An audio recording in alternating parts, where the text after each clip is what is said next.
Halo, Assalamualaikum warahmatullahi wabarakatuh. Jumpa lagi dengan saya, Freddy Sudaryanto. Seperti biasa di kasus Jalan Cagak Subang pagi ini. Ada 3 poin. Ya, kita kembali terus bahas karena supaya kita terus viralkan. Adanya sekolah atau yayasan yang disinyalir atau diduga ada pelanggaran. Kemudian status MAA. Bagaimana kelanjutannya? Apakah akan P21 apa tidak? Kemudian obstruction of justice kasus Subang. Hari ini adalah awal bulan di September, tanggal 2. Apakah ada sesuatu hal di hari ini atau di hari selanjutnya, terutama di bulan September? Apakah akan ada kejutan di bulan di September ini? Tentu kita harapan ya mudah-mudahan ada kejutan ya, mudah-mudahan ada kejutan. Kalau kita bahas sekarang obstruction of justice, tidak henti-hentinya kita bahas obstruction of justice karena di sana di dalamnya terdapat hal-hal yang sangat-sangat krusial ya, hal-hal yang sangat penting. Kalau kita membahas masalah obstruction of justice, perintangan terhadap proses penyelidikan. Yang proses penyelidikan itu kan berarti penyidik ya, penyidik yang melakukan suatu proses penyelidikan. Ada orang yang coba merusak, menghambat proses penyelidikan ini. Berarti menghambat kinerja polisi secara tidak langsung begitu ya, menghambat proses penyelidikan. Sekarang kita bertanya adalah motif dan tujuannya apa obstruction of justice atau orang yang mau merintangi ini apa sih motifnya? Sebelumnya di channel saya mengatakan bahwa apakah ini motifnya karena hanya sekedar keikhlasan ataukah karena uang atau materi dan lain sebagainya yang diiming-imingi. Karena ini kasus besar loh, bukan kasus maling ayam. Ini kasus pembunuhan, 2 orang nyawa dihabisi. Artinya penuh resiko orang yang melakukan suatu proses perintangan terhadap penyelidikan. Ini mengandung resiko yang cukup besar dan ada keberanian yang sangat luar biasa. Nah, kalau merintangi satu pertanyaan, siapa yang coba untuk diselamatkan atau dilindungi? Kenapa? Karena kan perintangan itu kan seolah-olah berarti supaya kasus ini tidak terungkap. Ya, ada upaya-upaya supaya kasus ini tidak terungkap, dirintangi, dihambat, dihilangkan, dimusnahkan dan sebagainya. Ya kan? Nah, ini semua siapa sebenarnya yang dilindungi itu? Itu satu pertanyaan. Kedua, atas perintah siapa si perintang ini? Siapa yang memerintahkannya? Ini penting sekali. Ketiga adalah kalau misalkan diduga, kalau diduga ada oknum, ya kalau diduga ada oknum dari anggota misalkan. Sekali lagi ini ya, kalau diduga misalkan ada anggota ataupun sipil, katakanlah anggota ataupun sipil. Apakah dia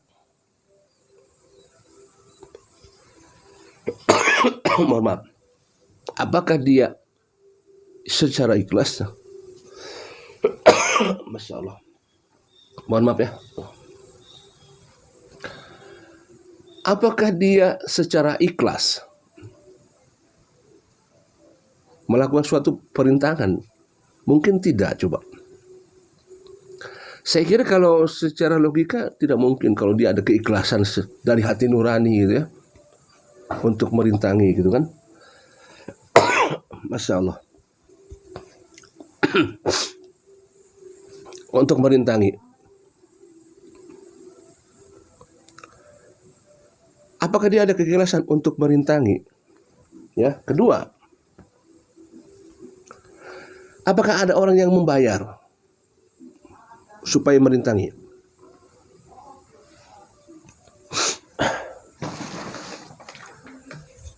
Ya, mohon maaf, nggak apa-apa ya. Saya bilang sambil nyantai. Bismillah.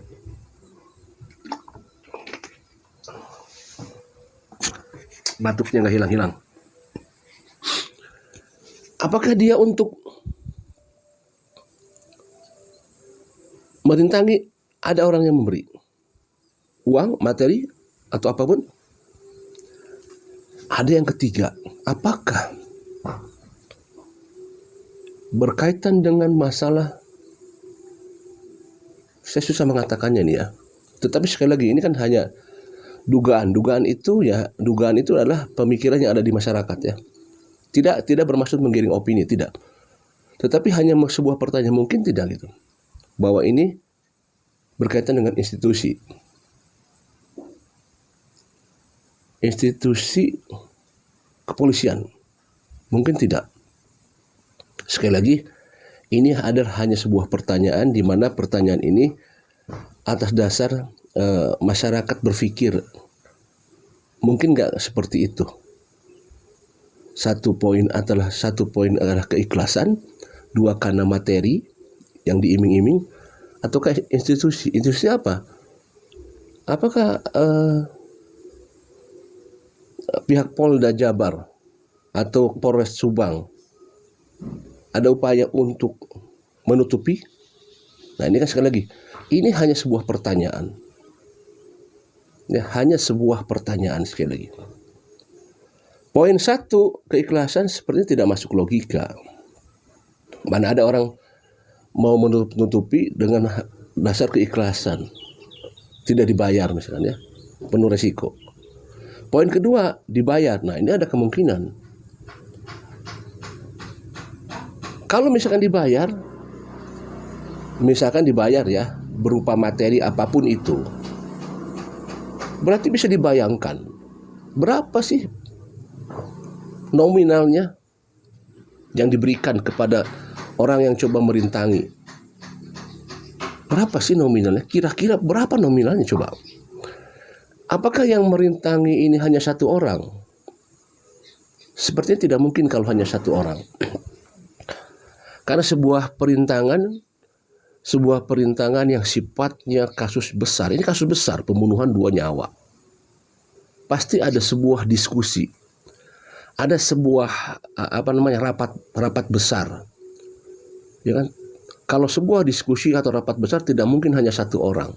Berarti ada beberapa orang, lebih dari satu orang. Karena pasti perencanaan ini harus ada satu sama lain saling memberikan masukan. Ya, ada rapat besar. Kalau misalkan ada beberapa orang, siapa yang akan memberikan?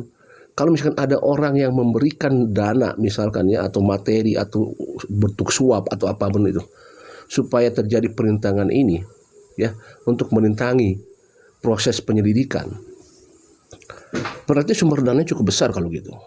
Tentu jadi pertanyaan lagi nanti, sumber dananya dari mana dan siapa? Nah ini kan sekali lagi, ini sebuah pertanyaan, bukan statement, tapi sebuah pertanyaan. Mungkinkah ada orang yang mencoba memberikan perintangan dengan menyuap, memberikan materi dan lain sebagainya? Ini sebuah pertanyaan.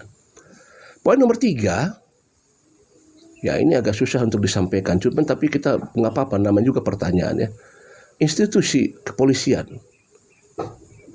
Apakah ada upaya dari institusi kepolisian untuk menutupi kasus ini?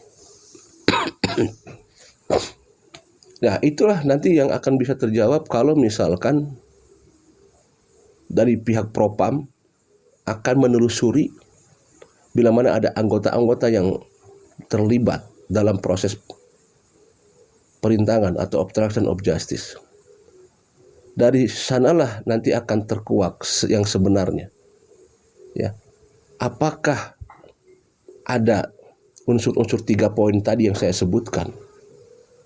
Ataukah poin nomor 2 dan poin nomor 3 akan ada keterikatan antara materi dan institusi? Nah, ini kan jadi pertanyaan juga. Sekali lagi, kita bukan underestimate, tetapi sekali lagi kita sangat percaya sama pihak kepolisian 100%, ya. 100% kita harus percaya sama pihak kepolisian. Tetapi tidak sedikit informasi yang kita banyak terima di media, tidak sedikit ada juga yang berkaitan dengan masalah oknum-oknum yang anggota.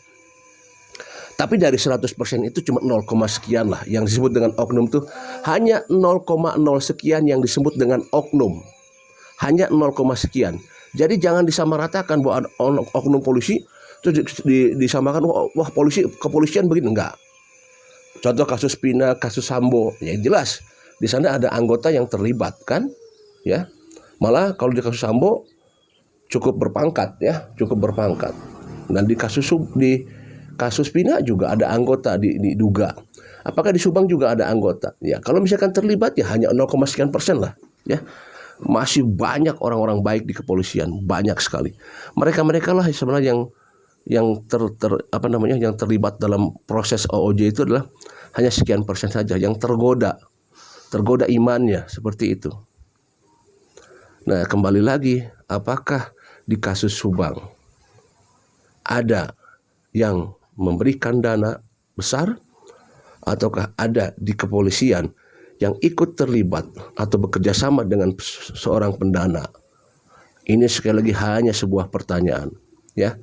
Karena tidak ada yang tidak mungkin mengaca daripada kasus-kasus besar sebelumnya, kasus Sambo, kasus Pina, dan kasus-kasus lainnya, ya. Ada anggota yang ikut terlibat. Ya, kita tetap punya harapan, kita punya semangat. Karena kepolisian mereka adalah orang-orang baik. Hanya oknum saja. Oknum itu bukan hanya di institusi kepolisian. Di setiap institusi ada saja. Departemen keagamaan, departemen kesehatan, ya. Departemen pendidikan, banyak di sana oknum-oknum. Tapi hanya segelintir saja. Ya, hanya segelintir saja. Dan sekali lagi di kepolisian pun tidak menutup kemungkinan tidak semuanya bersih, tidak 100% bersih. Mungkin saja ada oknum-oknum seperti itu, ya. Di kasus Subang, nah, mudah-mudahan yang kita dengar dan dapat informasi bahwa pihak Propam memang sedang bekerja keras untuk bisa menanggulangi atau menuntaskan apakah ada di kasus Subang ini diduga terlibat dalam obstruction of justice. Ya, sempat disampaikan oleh Kadif Humas Polda Jabar dulu bahwa ada oknum 1 hari pasca kejadian menerobos dan bersih-bersih, disampaikannya begitu, ya, bersih-bersih di TKP dalam tanda kutip. Apakah ini masuknya ke dalam hanya kode etik saja, ataukah ada ke arah pidana? Ini yang kita tunggu terus. Mudah-mudahan bulan September ada informasi baik, mudah-mudahan, dan ini harapan kita semua, ya, keharapan kita semua, biar kita tahu ada apa sih di balik ini, apakah ada sumber dana yang cukup besar di balik ini. Assalamualaikum warahmatullahi wabarakatuh.